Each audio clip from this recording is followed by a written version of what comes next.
Magnifique à rêver.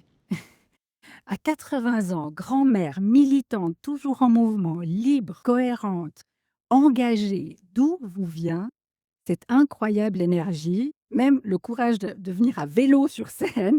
D'où vous vient cette conviction qu'il faut continuer à agir même quand tout semble vaciller? C'est une conviction très, très profonde, vraiment du vivant pour le vivant. Quand on se sent vivant, quand on se sent heureux et un être humain pensant, eh bien, c'est normal d'ouvrir ses yeux sur le monde alentour et de faire ce qu'il faut. Ça, c'est le côté pile. Mais qu'est-ce qui vous pousse encore aujourd'hui? C'est la peur, la colère, l'amour des générations futures? Ah oui, la peur, la colère et l'amour, surtout un grand amour, plus qu'un amour, une passion, ben, pour les enfants qui naissent aujourd'hui, et pour la nature, la biodiversité, la grande beauté de tout ce qui est vivant. Ça vous inspire, mais vous insistez aussi sur le pouvoir d'agir, sur l'action. Ah ben oui, ça ne sert à rien de dire: «Oh, j'aime tellement les bébés» et puis de rien faire quand on sait qu'on est en danger. Eh ben, il faut tout faire. Ça commence par, respecter les accords de Paris, protéger la biodiversité, faire tout ce qu'on peut autour de nous. Militer, pour vous, c'est vraiment une seconde nature. Depuis toute petite, c'est votre ADN. Vous avez d'abord, enfin, vous l'avez notamment milité avec Extinction Rebellion, aujourd'hui avec Act Now, Objectif Climat, inspiré il y a longtemps par Pierre Rabhi. Mais vous insistez souvent sur l'importance d'être ensemble. Pourquoi le collectif est-il si essentiel, surtout dans un monde où tout semble se fragmenter? Oui, le collectif, déjà, on est des êtres vivants. Tous les êtres vivants sont en connexion les uns avec les autres.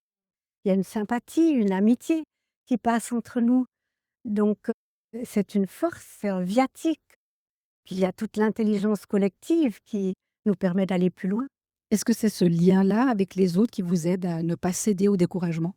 Parce que parfois, faut l'admettre, on est un peu découragé. Et oui, c'est vrai, c'est vrai, on a besoin des autres, on a besoin de s'encourager, on a besoin de trouver des nouvelles idées.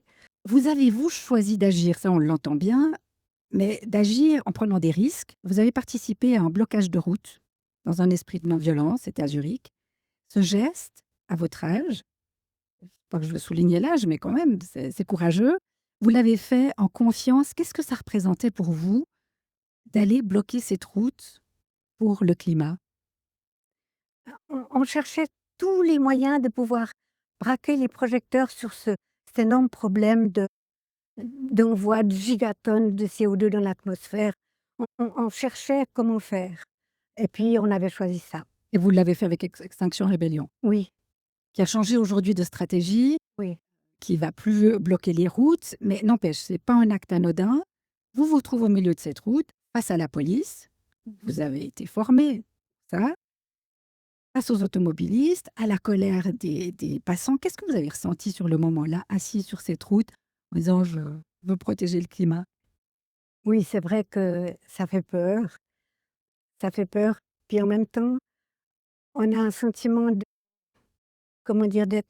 D'être arrivé presque jusqu'au bout de ce qu'on pouvait faire. On a dépassé des limites. Une limite, au fond de soi, on est sûr qu'on a bien fait. C'est aussi une question de liberté intérieure, de dire: Liberté «J'y intérieure vais, peu importe les conséquences». et de résistance surtout, de vouloir aller jusqu'au bout. Mais vous avez eu peur quand même. Ah oui, très peur. Parce qu'au fond, vous avez choisi la résistance. La résistance, c'est aussi désobéir. Oui, on parle beaucoup de désobéissance. Moi, je préfère le terme de résistance.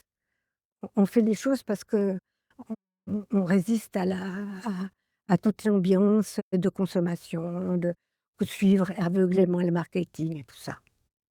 Vous avez pris des risques et vous les avez subis, ces risques-là, puisque ce blocage vous a conduite à 44 heures de garde à vue.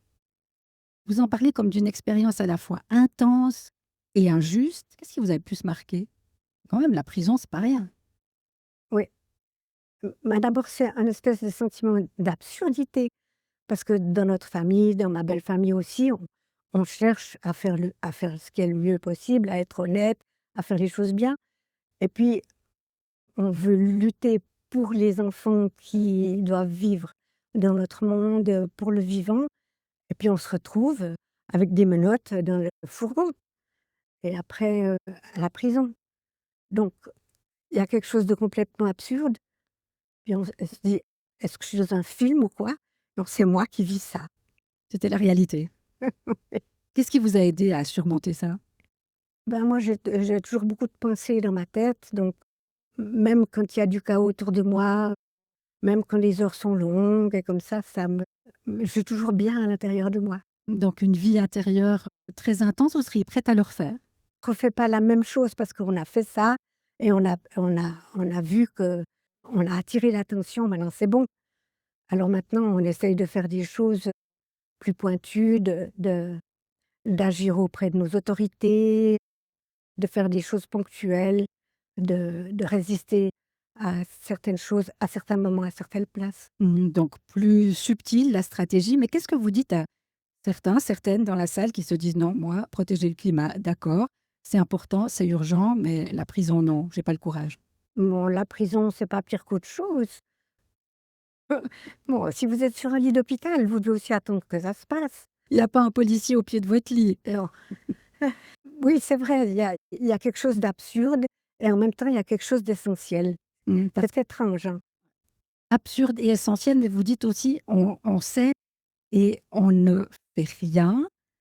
Vous faites, vous avez décidé de plus prendre l'avion, vous vous engagez, même si votre famille, vit en partie à Lima et à New York. Pourquoi cette cohérence? C'est une forme de cohérence, pourquoi c'est si important? Mais la cohérence, c'est ce qui vous permet d'être bien dans la vie.